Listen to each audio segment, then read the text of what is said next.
All right, we're being recorded now. So let's just get started. So welcome again to BIOME, our webinar series, and let's just jump right in. So today we're going to be talking about this thing called isoelectric focusing, or IEF. And then I titled the slide, just "Sir, get your proteins in line and charge." So that's kind of what I imagine when I think about isoelectric focusing. And then today we're going to target this specific technique. So isoelectric focusing is a technique that biologists can use in the lab. And we're going to talk about all of its applications and how it works on the molecular scale. And so, as always, I've posted the link in the chat. I hope it's visible. Ayush, is that visible in the chat? Okay, Yes. it seems like I posted it to everyone. Yeah, that works then. So for those of you who are just joining, if you fill out the form in the chat, then we'll know that you're interested in signing up to our mailing list, and then we'll email you the slides, and then we'll email you the link to this recording as well. So yeah, let us know you're interested and sign up on the form.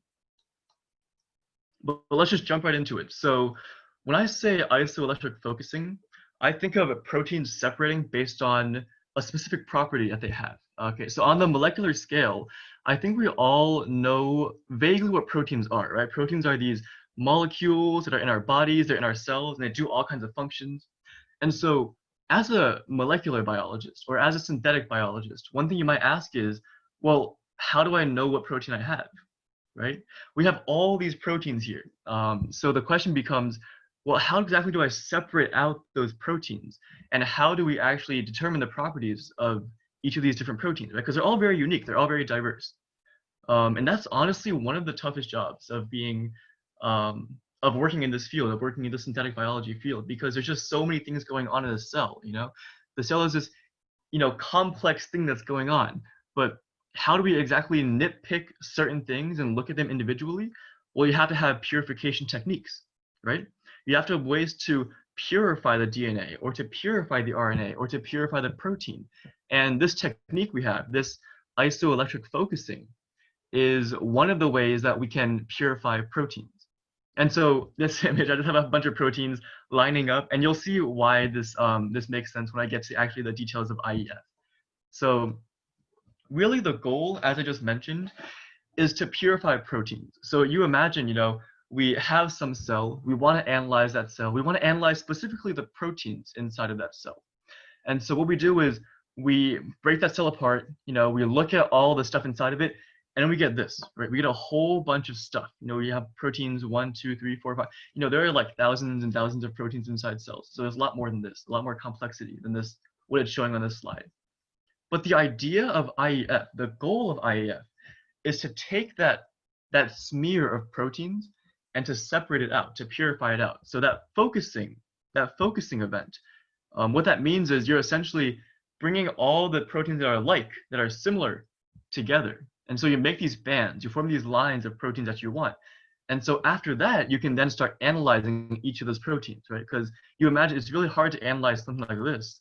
But once you focus it, once you go through that IEF process, you can then start analyzing each individual protein if you wanted to. Or if you wanted to, say, for example, look at the properties or the function of one specific protein, this might be one way you look to do it. So if you were following along on the previous seminars, the very first one was talking about how you express proteins. And then last week, Colin was talking about something called blotting, right? And then blotting, specifically Western blotting, is when you take your proteins and you run it through a gel that separates it by size. Now, that is one way of purifying proteins, right? If your proteins are different sizes, you can use Western blotting to maybe separate the proteins out by size. But I mean, that begs the question, right? What if your proteins have the same size, right? How do you separate out a protein that is the same size? Because they would run the same length along the gel, right? In that case, one thing you might use is IEF, this isoelectric focusing. And I should note that all questions are welcome. Please, please, please ask questions. I want everyone to get the most out of this webinar series. So if you have a question, please feel free to unmute yourself or text in the chat. Can you help me moderate the chat in case someone asks a question, in case I miss it or something? Yep. All right, awesome, thank you. So yes, guys, please, please, please ask questions. I'm gonna go into a bit of biochemical details. We're gonna look at it at the nanoscale, all right? So as I'm moving along this process, please ask questions if you're confused about something or if you want to clarify some concepts. Let's just get going. So this is our goal. We want to separate out the proteins by some property they have. So what is that property? First, we have to talk about acids and bases. So I feel like everyone has an intuitive understanding of acids and bases, right? So for some of you who might not have taken chemistry before, acids, when you think of acids, you think of, for example, lemon juice, right? Or some kind of, stomach acid or, acetic acid or vinegar. So chemically, what is an acid?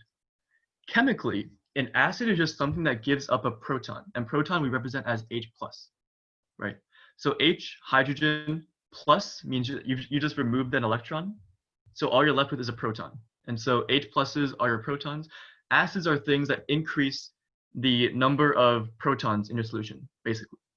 And on the other hand, bases, those of you who might be familiar with, let's say soap, right? So soap, a lot of common soaps are bases too. So what bases are, is they are things that release this molecule here, OH minus, and we call that hydroxide. And so we have this idea of acids and bases, right? So if you have a lot of acid, you'll have a lot of protons. If you have a lot of bases, you'll have a lot of hydroxide, a lot of OH minuses. So the idea is that if you have a lot of protons, your hydroxide levels go down. Conversely, if you have a lot of hydroxide, your proton level goes down. So there's this balance, right? There's this acid-base balance inside of all kinds of solutions. So that gets to the point of pH. So I think a lot of you, at least if you're in let's say high school, I feel like most high schoolers have heard of this term pH. pH is nothing more than a measure of the acidity or basicity of some kind of solution. So say, for example, you had some kind of lemon juice, right? And you measure its pH, and it tells you, oh, that lemon juice has got a pH of about 2. What that's telling you is that that's pretty acidic, right? So the pH scale, we typically say it goes from 0 to 14.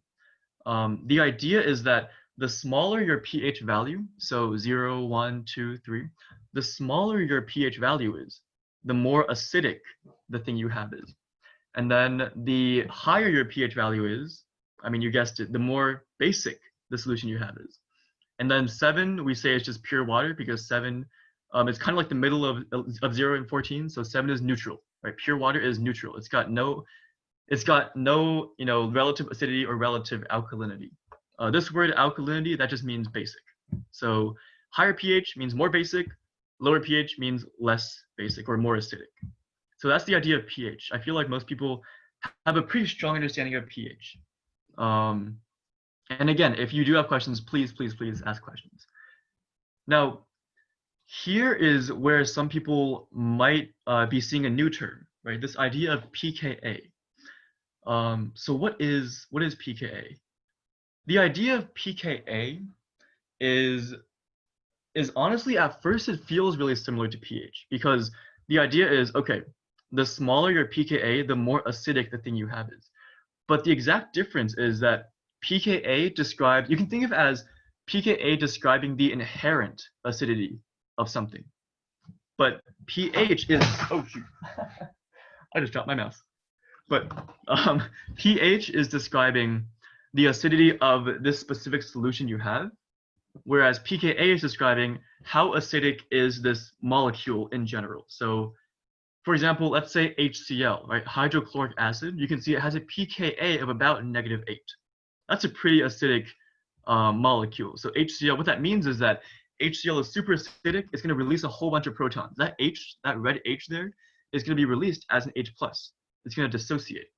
So -8 is a pretty strong pKa value. However, that doesn't mean that a solution you have of HCl is always going to be, very, very acidic. It might have a pH of 5 or 3 or 2 or 1, depending on how much HCl you have, right? The pKa of HCl is always going to be -8, but the pH might change depending on the concentration of acid and base you have in your solution. So that's the idea of pKa and pH. If there are questions about the nuances of this, please ask in the chat.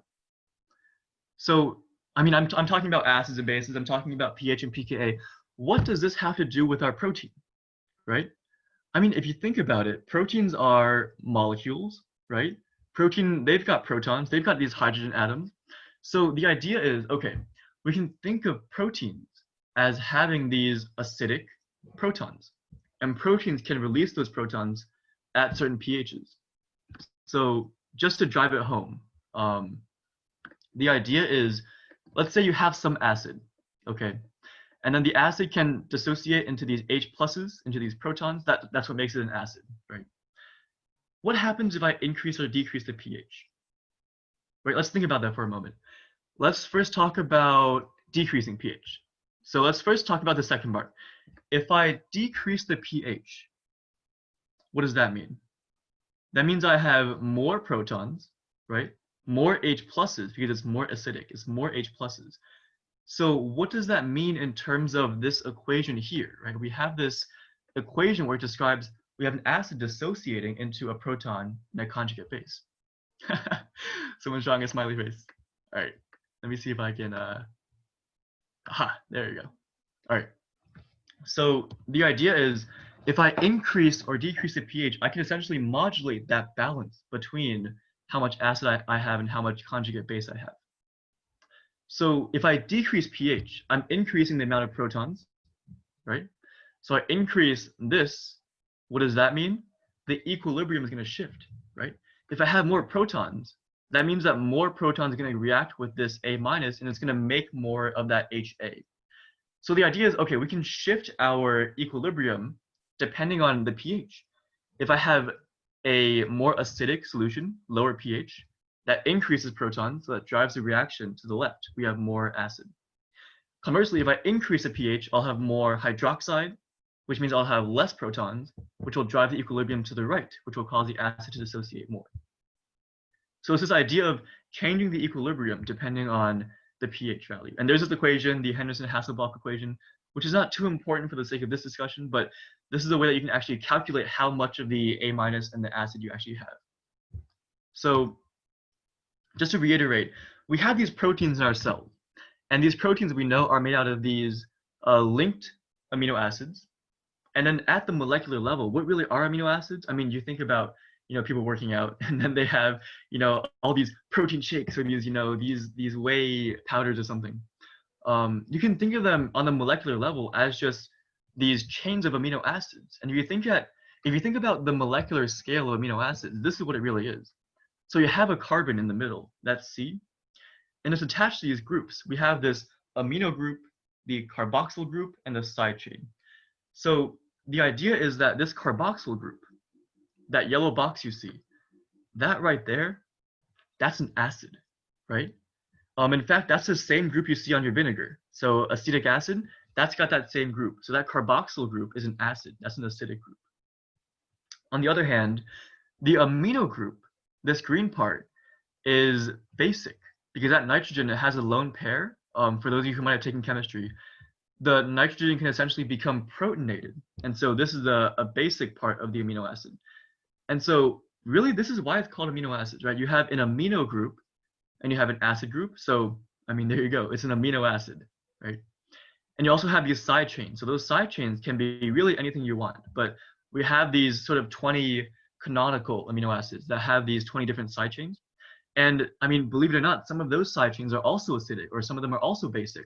So that can change how much the pH can affect the protonation or deprotonation of your molecule, right? Think about it this way. If we have this amino acid and then we decrease the pH, what's going to happen? Well, that means that everything's going to get protonated, right? If we decrease pH, we increase the number of protons, which means that this carboxyl group is going to be protonated. This amino group is also going to be protonated. That will give it a positive charge. And then whatever the side chain is, if it is protonatable, it will be protonated at low pHs. So that's the idea of pKa versus pH, right?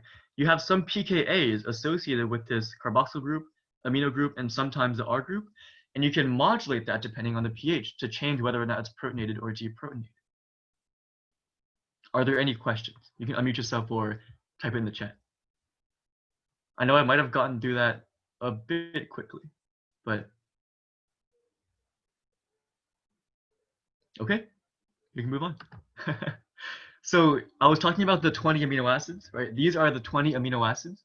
So you can see that they all have a common structure, right? They all have this amino group, a carbon, and then this carboxyl group, right? Amino group, carbon, carboxyl group. The only thing that's different is this side chain, this R group right here. Oh, did I get a comment in the chat? Let's see. Okay, so someone asked, how do you separate the deprotonated and protonated proteins? That is honestly a very, very good question. And that's the whole point of IEF, actually. The whole reason why I'm going through the chemistry of acids and bases and pKa is so that we can then take advantage of that and then separate them based on the relative pKa values. And I'll get to that in a moment, don't you worry. Awesome question, though. Thank you so much. So you can see here that we have these different groups. So we can see that some of them have ionizable groups. So for example, this one, aspartic acid, you see how it has this common structure, this amino group, this carbon, this carboxylic acid group. But then the R group itself, the side chain itself, it has another carboxyl group. So that carboxyl group, we say that it has some pKa, for example, 3.9. So we can see, okay, amino acids can either have 2 or 3 ionizable groups, depending on what kind of amino acid it is. So there are some acidic amino acids, there are some basic amino acids, just like, acids and bases. So we can expect these aspartic acids and these glutamic acids to release protons at a certain pH, depending on, it's in the name, right? It's aspartic acid and glutamic acid. So it's amazing to think about all these proteins in our body, right? All the muscle mass, or all the myosin, all the hemoglobin is made out of these amino acids being linked together one by one, and they all have different properties. They can all be ionized or protonated or deprotonated, and that can change the structure and that can change the properties of the entire protein in very profound ways. So let's talk more about the exact the exact chemistry of this. So I'm putting the slide here. It's lies everywhere, kind of, right? Because if we look back at this diagram, what this is telling me is that, okay, we have this group here, this carboxylic acid group, and we also have this amine group here, but that's honestly a lie, right? But it's kind of a lie, because in actuality, this might be able to happen, but think about it. Inside of your cells, right, your cells have a pH of about, I believe it's like 7.4-ish. It's pretty near neutral. So what that means is that this carboxylic acid group and this amine group, they will have different protonation states inside of your cells, right? Inside of your cells, your pH is 7, which means that this carboxylic acid group is an acid, right? It's going to want to release that proton, and so this should actually be COO minus and a proton, right?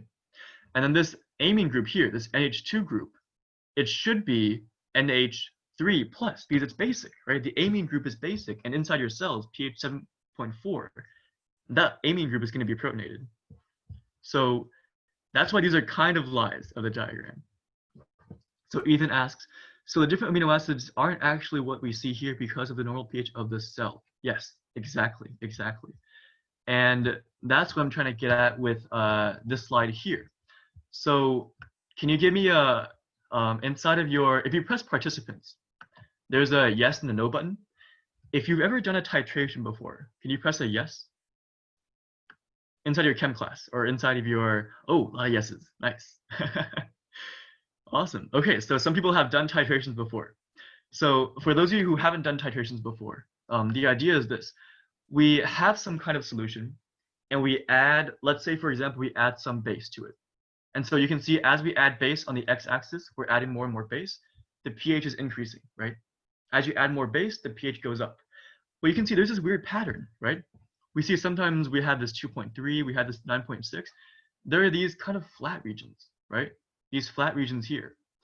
What that's telling you is that in those flat regions, we have what's called a buffer, and I won't get into the details of what a buffer really is, but the idea is that that buffer region, the number, the pH at which that buffer region lies, where that kind of flat region lies, that is an estimate of the pKa of a certain part of the molecule. Oh, well, that makes sense, right? Let's see. So we have a 2.3 here, we have a 9.6 here. I just told you that, for example, in this amino acid here, this is glycine, the simplest amino acid. We have 2.3. Well, what might that one correspond to? So in your participants, please uncheck your yes if you haven't already. If you think that the 2.3 corresponds to the carboxylic acid, can you press yes? And if you press, if you think that it's the NH2, can you press no? What do you guys think? we were discussing it earlier. We were like, all right, how do we make this more engaging? You know, I'm trying to make it more engaging for you guys.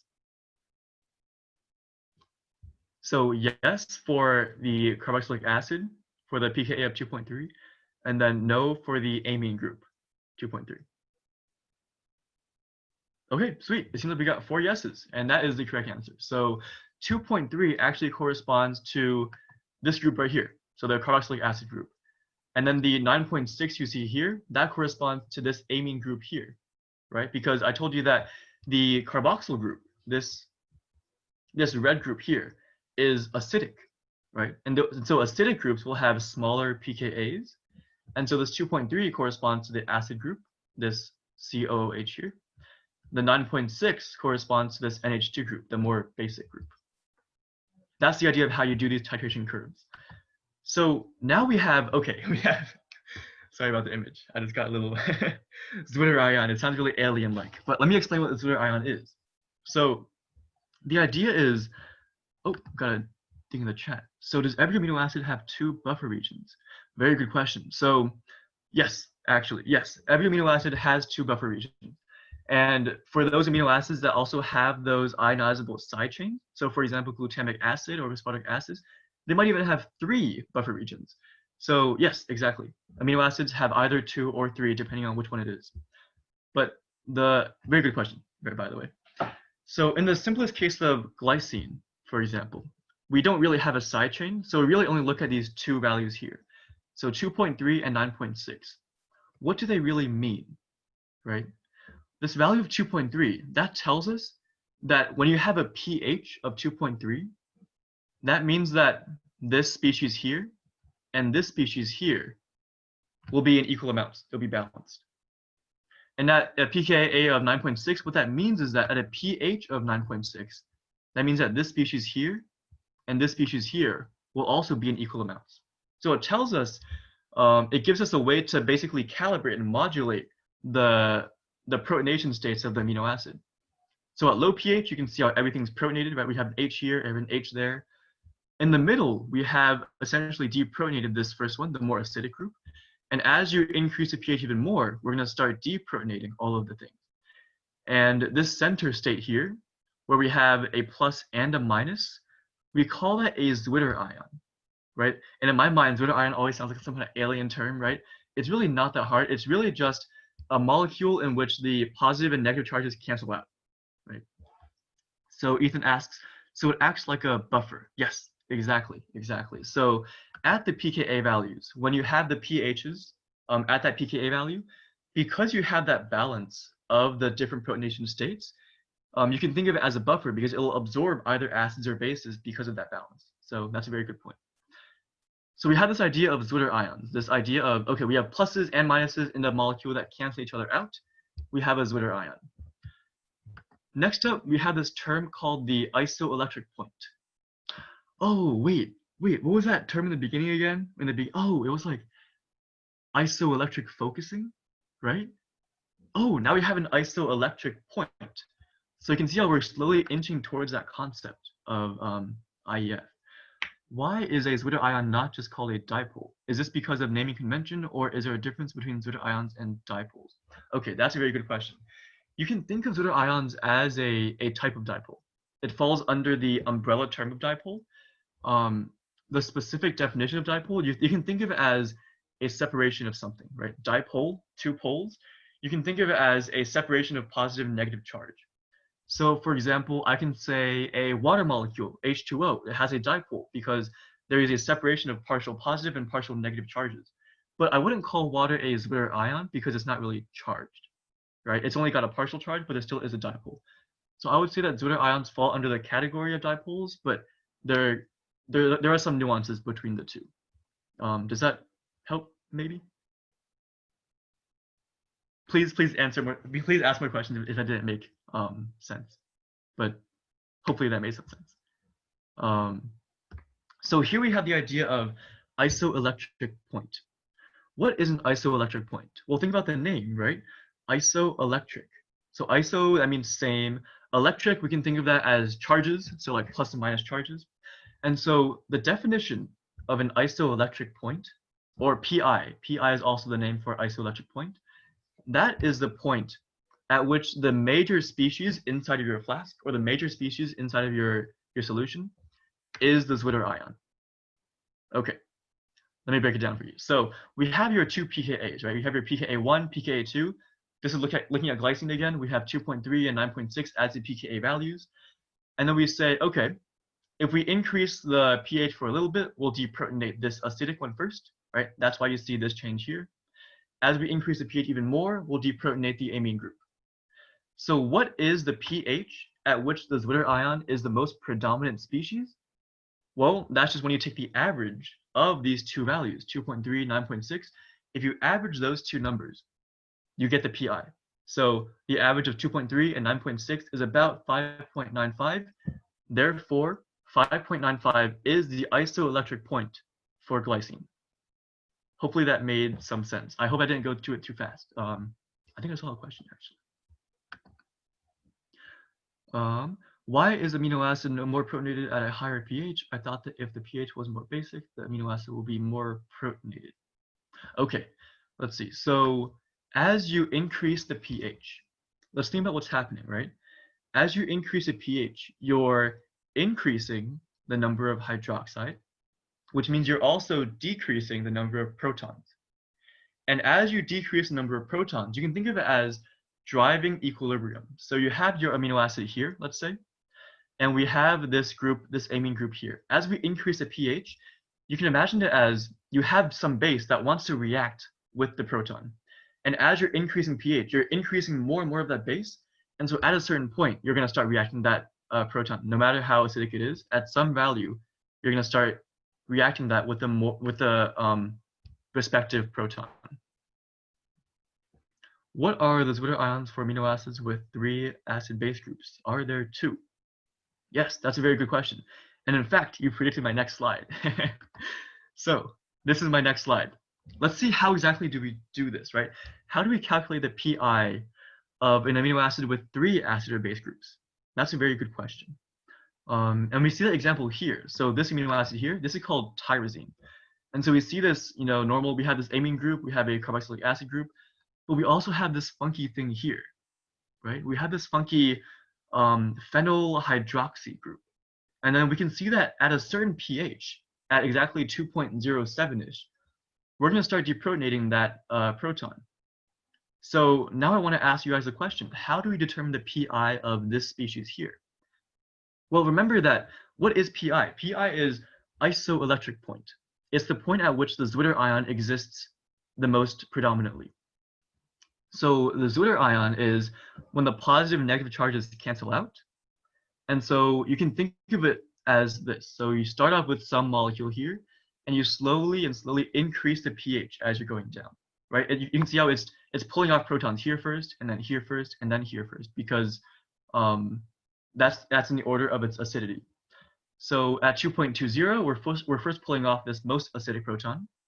And then at 9.11, we're pulling off this next acidic proton. And at 10.07, we're finally pulling off this last proton, the most basic proton. So the idea is, if we want to find the PI, we want to find the point at which the Zwitter ion is the most predominant, and the Zwitter ion is net charge 0. So we look at all these molecules, we see, okay, well, this has a net charge of +1, right? This amine group is protonated. This one has a net charge of 0, right? That's our Zwitter ion. This one, this red one here, that is our Zwitter ion. But as we increase the pH some more, then we'll see, oh, well, then we start deprotonating the amine, and then we start deprotonating this hydroxy group here. Then we're getting more into the negative charges, right? It's exactly here. When the amine is protonated and the acid is deprotonated, the plus and minus cancel, you have a net charge of 0. Perfect. Moi, Zwitter ion, right? That's what we want. So to calculate the PI, we do exactly what we just did before. We had this 2.2, we had this 9.11. A good estimate is to average the two. So you average the two, and what do you get? You get about 5.66. So the pi of this molecule of tyrosine is about 5.66. Does that maybe help clarify? You guessed my next slide. So, all right, sweet, we can move on. So in order to have even more engagement, guys, I really want this to be, you know, like an engaging thing. So I want to ask you guys a question. Which one has the lower pi? Think about it for maybe a minute, right? We have this polyglycine here, right? These are all glycines. We have this amine group here, and this carboxylic acid group here. And here we have a whole bunch of these glutamic acids, right? We have a whole bunch of acidic groups here. Acid, acid, acid for B, right? For part A, we have not really that many ionizable groups. So think about it for a bit. Which one has a lower pi? And I'm going to try this out. I'm not sure this will work. But if you guys want to go to this link here, polev.com/AlanTong820, and you can vote. Let's see how well this works. Remember that A is the one with polyglycine, and B is the one with the polyglutamic acid. So B is the one with many, many acidic groups. Which one has the lower pi? I'll maybe give it like a few minutes for responses to roll in. Can you confirm if the the link works? Let me check. Yeah, sorry. There was All right, an issue with Twitch that just got resolved, so now I can be on camera and respond to things. It looks like, I mean, based on the voting, it looks like the link does work. Awesome. Also, someone had a real quick question earlier. I'm not sure if you were able to address it about Zwitter ions and what's the difference with the dipole. One thing I would add is that it also depends on discipline, right? So Zwitter ions are really used in a lot of like organic chemistry. And the main thing in organic chemistry is there's two things, right? One, you're focusing on like the chemistry of carbon. That's basically what organic chemistry is. But two, the other thing you're focusing on really is this idea of functional groups. You like organic chemists, they do all sorts of different abstractions. So that way, instead of just looking at specific bonds one at a time, they're really trying to look at bigger molecules in the big picture. So Zwitter ions are specifically referring to molecules that have equally balanced positive and negative functional groups. And if from this perspective, it makes sense why you wouldn't call water a Zwitter ion, for example, typically, because, you know, water isn't really a functional group. It doesn't really have functional groups because it's such a simple molecule. And it, again, doesn't really have carbon in it. So Zwitter ion is typically referring to organic molecules that have, you know, balanced out charges in their functional groups, with like a positive and a negative. And that's basically most of the time where it's used. It can be used in other contexts, but it's less common to use it outside of that. Yeah, thanks so much. Oh, something in the chat. Oh, can you please show the two molecules again? Sorry about that. Yes, of course. There you go. So A, you have this polyglycine, and B, you have this polyglutamic acid. So you have all these acids here, and A is polyglycine, so not really that many acids. So think about which one might have the lower pi, right? So it seems like we've got responses rolling in. Seems like most people are saying B, we have some A's. Let's check, hopefully this works. Yes, okay, awesome. So B is the correct answer. So B has the lower pi. And congrats for those of you who got it correct.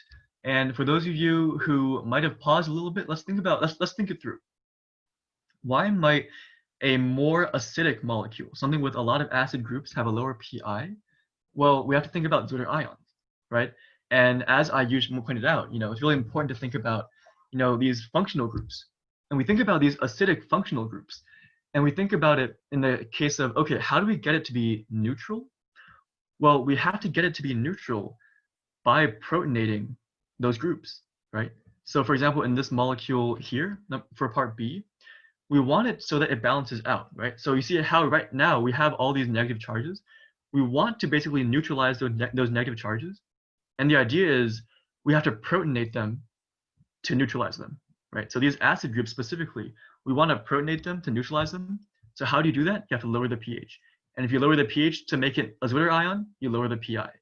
So that's why B has the lower pi.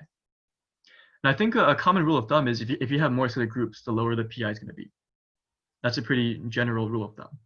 Of course, right now there are all kinds of online calculators that you can use to calculate the pi of a molecule you have, but that's the general idea. So hopefully this engagement idea is working.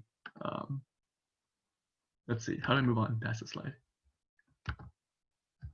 There you go. Oh wait, I think I switched past something. Okay, so now we've gone through all the theories. Sorry for throwing all of those terms at you guys. We've got pH, we've got pKa, pi, Zwitter ions.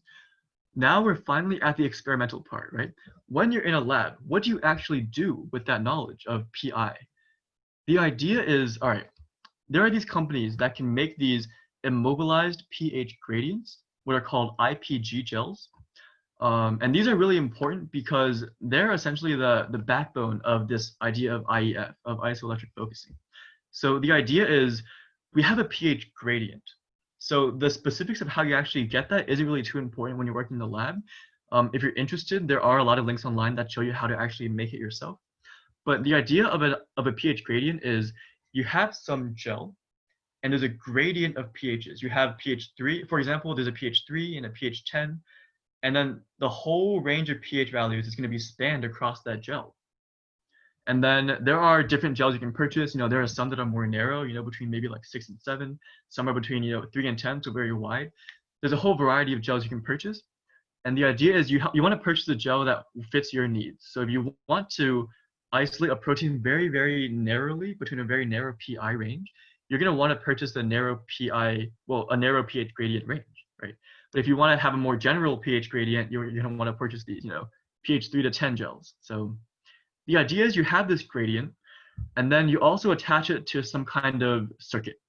So you have this anode and cathode, you have a positive and negative, and you basically put this in some kind of buffer, and you load your samples inside of this gel.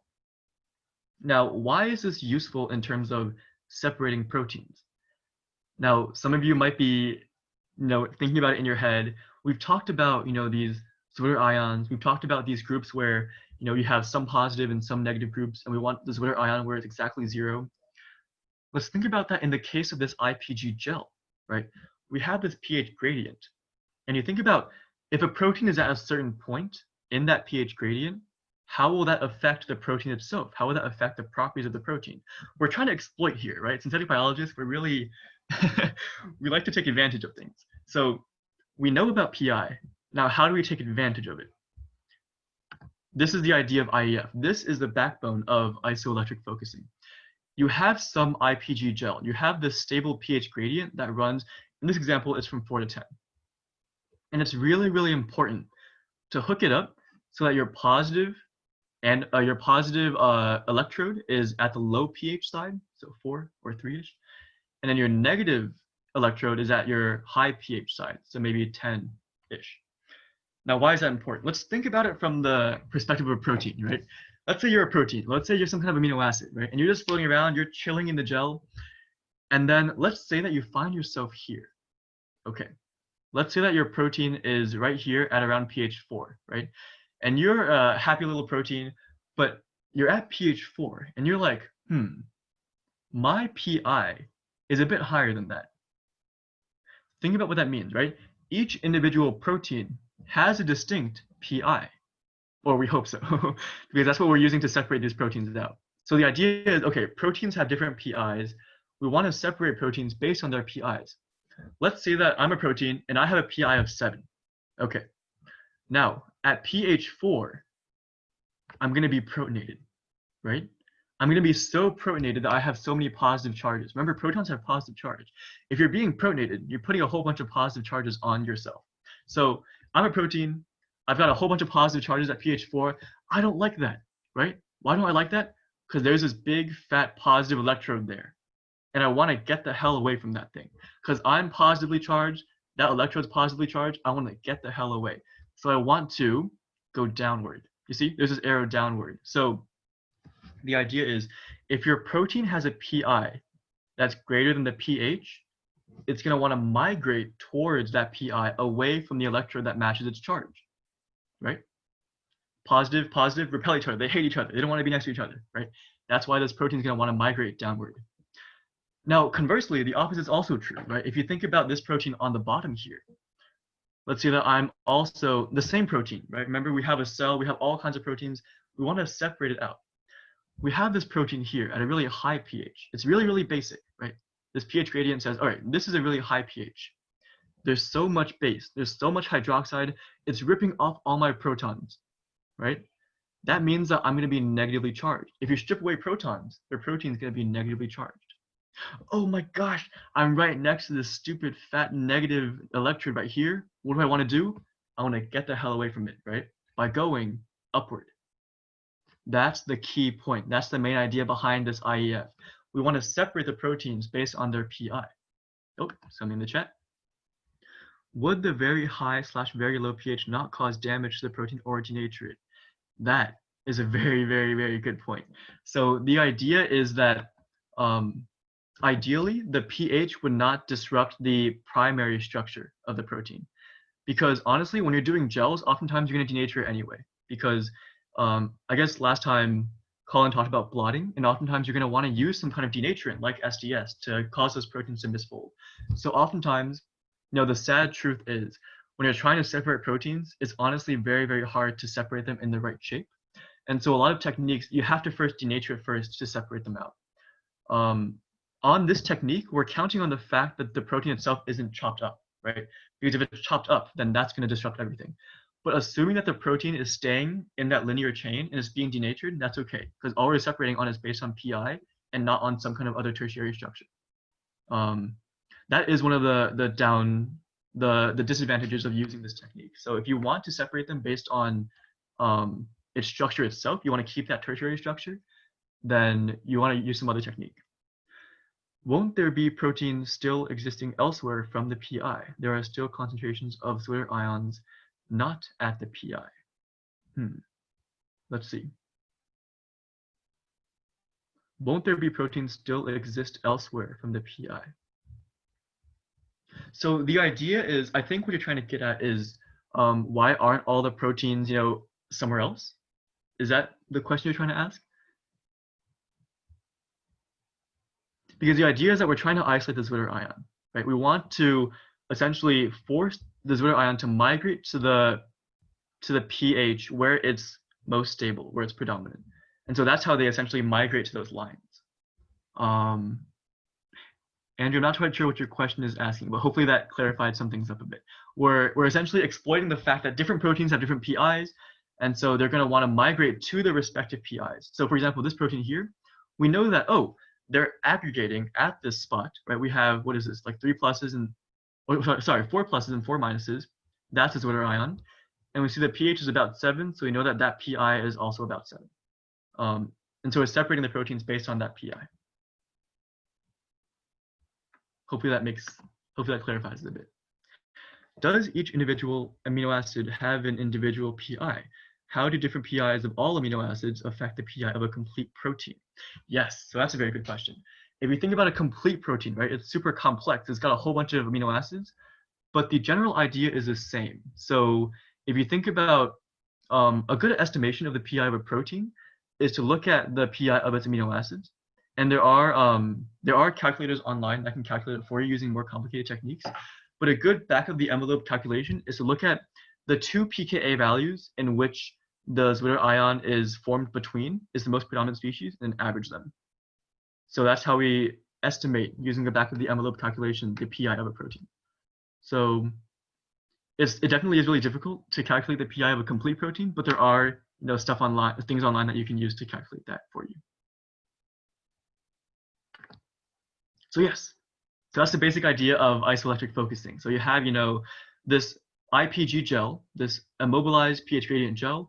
You have a whole range of pH values, and the protein is going to want to migrate to its PI value. So for example, this protein here has a PI of 9. This protein here has a PI of about 7. This one about 5. This one about 3. And so now we see this beautiful, beautiful separation of proteins based on their PI value. Now, of course, this is very idealized, right? I mean, obviously this kind of gel, like I would love to have this kind of gel, like sitting at my desk. But I mean, this is a very idealized situation where your proteins are very, very cleanly, arranged. So now we've done it, right? We've essentially lined up our proteins And now you get my pun. In the beginning of the lecture, I titled it, "Sir, get your proteins in line and charge," right? Um, so sorry for the pun there, but you get your proteins in line, and now they have no charge. So that's the whole point of IEF, is to essentially purify the proteins. So this is an example output. I'm not quite sure what they're actually trying to test here. I just found it online, just an image online. But you can see how, as with any good scientific technique, you need controls, you need standards. And so there are things you can purchase online that sells these standards. So now you know that, if you see this value here, it's working correctly. So we have this 7.4, 6.0, 5.3. Those are values that you know based on what the supplier told you. And then these are your samples. So you can load, your sample A, your sample B, and you can see the difference between those protein PIs, and you can separate them out based on that. And it's oftentimes good to duplicate samples. So you see there's 2 sample A's and 2 sample B's, just to make sure that your thing is working correctly. You don't ever want to, waste a gel or something. Would the protein ever go past the PI and then return from like momentum, or does it just stop at the PI like a roadblock? That is a very, very good question. Oh my gosh, that's such a good, okay. Let me tell you why that's such a good question. The beauty in IPG and the beauty in IEF is exactly that. You can run the gel for as long as you want. The protein's going to sell it at the PI. Because let's think about the momentum, right? If this protein were to have momentum and it overshoots, let's say this protein down here, it overshoots past 7, let's say it gets to 4, right? The problem is, once it's at 4, now it's got a positive charge. So now there is another force pushing it back. So the idea is, after some amount of time, it's going to want, if you want to think about it in kind of like a physics term, it's going to want to start bouncing around the PI and eventually converge to that PI. So of course, on a molecular scale, we can imagine it being bouncing past for momentum, and then because of that charge it gains, it's going to want to bounce back, and then back, and then back, and then back, and then back. And it converges at the specific PI of that protein. So oftentimes you want to run the IPG gel long enough so that you can actually see those specific bands. The longer you run it, the more defined your bands are going to be, because exactly of that momentum question. That's a very good point. Thanks for the question. All right, sweet. So this is just a very cool case study of what happens. How long exactly? That's a very good question. I guess it depends. So depending on the range of pH that you're using, so for example, 3 to 10 versus 6 to 7, that'll vary. And so I think oftentimes when you buy these IPG gels, they'll have some kind of protocol that they've optimized for that gel. And so it'll depend on, the specific supplier you're buying it from. And I would honestly ask people, mentors, if they have experience working with a gel, with that type of gel. And so, yeah, the short answer is it'll depend. It's kind of unsatisfying, but people have optimized it. And so I would just ask the supplier or your mentor. Yes, good question. So I guess, what time is it? Oh gosh, let's see. Okay, 51, I've got 10 minutes. I can make it. So this is just a very cool case study that I found that I thought was very, very interesting. I think most people have heard of hemoglobin, right? The protein inside of your red blood cells that carry oxygen away. They go into your lungs, they pick up oxygen, and they distribute oxygen around your tissues. So there are certain conditions, certain, genotypes and certain disorders that are involved with modifications of hemoglobin. So for example, I'm sure many of you have heard of sickle cell disease, right? Sickle cell disease essentially happens because one of the amino acids is mutated inside one of the chains of hemoglobin. And so that forms one type of hemoglobin that we call HbS, hemoglobin S, which I'm guessing S stands for sickle cell. So the idea is, if you change the amino acid inside of your hemoglobin, well, if that amino acid is ionizable, I think that it changes it modifies like a glutamic acid and a valine. It modifies those 2 amino acids. If you modify the amino acid such that the PI of the protein changes, well, now you got a diagnostic test, right? If you can separate out the proteins, if you can separate out the hemoglobin proteins by their PI using IEF, then you can now look at the different PIs of the proteins, and you can separate out, oh, these are HbAs. Those are the normal proteins. This is HbF, so that's hemoglobin fetal. This is HbS, hemoglobin sickle cell. HbC is another type of hemoglobin. So you can see all these different subtypes of hemoglobin, and that can tell you, it can aid in diagnosis when you're talking about you know, a doctor might want to treat a certain patient, or they might want to study specifically the HBS or specifically the HBF. They can use this technique of IEF to separate out those proteins based on their PI values. So I think that's a pretty beautiful application of this technique. And of course, now we're at that same annoying question, right? In the beginning, I posed the question, oh, wait a minute. We can use, you know, this SGS page. We can use this gel technique to separate proteins by size. What if they had the same size, right? Oh, well, now you can use IEF. You can separate them by PI. But what if they have the same PI, right? The same question arises. Now, the idea, and I think, guys, I think this technique is just so beautiful. Whoever came up with this is, you know, big brain. But the idea of 2D, I just laughing, 2D electrophoresis. Okay, 2D electrophoresis is when you basically do a gel separation in 2 dimensions. So you think about, you know, if a typical gel electrophoresis, you separate it by size, that's 1 dimension.